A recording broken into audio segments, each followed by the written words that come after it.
ఈ కోయిలాగ ఏమంటుంది TRS BRS TRS ఇప్పటికైనా జర పేరు మార్చుకో జర మా అమ్మగారి అందుకనే నేను మీ ఫామ్ హౌస్ కాడికి వచ్చినా నీకు చెబుదామని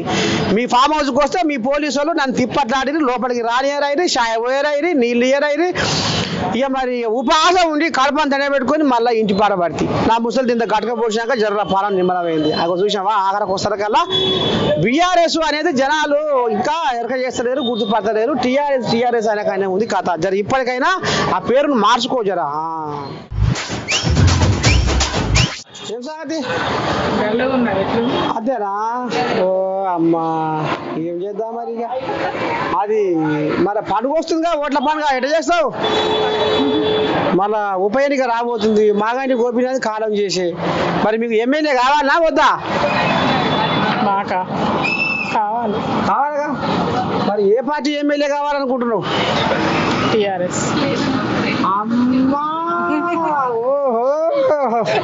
మా మనవరాలు అప్పుడే ఫిక్స్ అయిపోయింది రో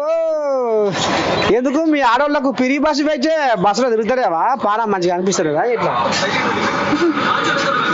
బస్సులో తిరుగుతలే ఇంట్లో నువ్వు తిరగకపోయినా కానీ మీ జాతికి అయితే పిరి బస్సు పెట్టిగా రేవంతమయ్యా మరి ఎందుకు ఆచేస్తారేరా ఆయనని చేస్తున్నాం అంటే రేపు రాబోయే రోజుల్లో జూబ్లీహిల్స్‌లో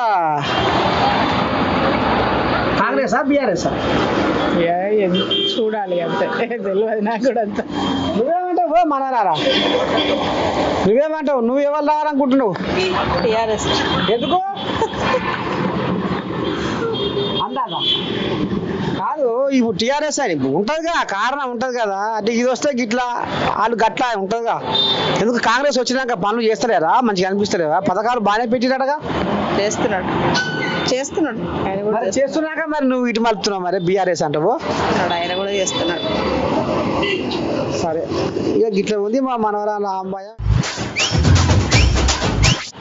ఇక మొత్తానికి ఇక మరి మీ నర్సయ్య తాత పైన కట్టి జూబ్లీహిల్స్ లో మరి ఇక వాడ గల్లి కానిస్తే ఇక మరి మా మనవరు ఏమంటారు మా మనవరు ఏమంటారు మరి దుకాణపోళ్ళు ఏమంటారు వ్యాపారస్తులు ఏమంటారు రోడ్ల మీద జనాలు ఏమంటారు అనేది పూస కూర్చున్నట్టుగా తోసిపోకుండా చెప్పుకొచ్చారు బిడ్డలారా ఇక ఇవాళకైతే ఈ కథ మతలం గింతే ఇక రేపు ఇంకొక ఆడికి పోతా ఆ మతలం ఏందో మీకు అందిస్తా అంతవరకు మీరు ఏం చేయాలి చూస్తూనే ఉండాలి మన నేను కెమెరామెన్ రాజుతో మీ నర్సయ్య తాత ఇగో ఇది బోరబండ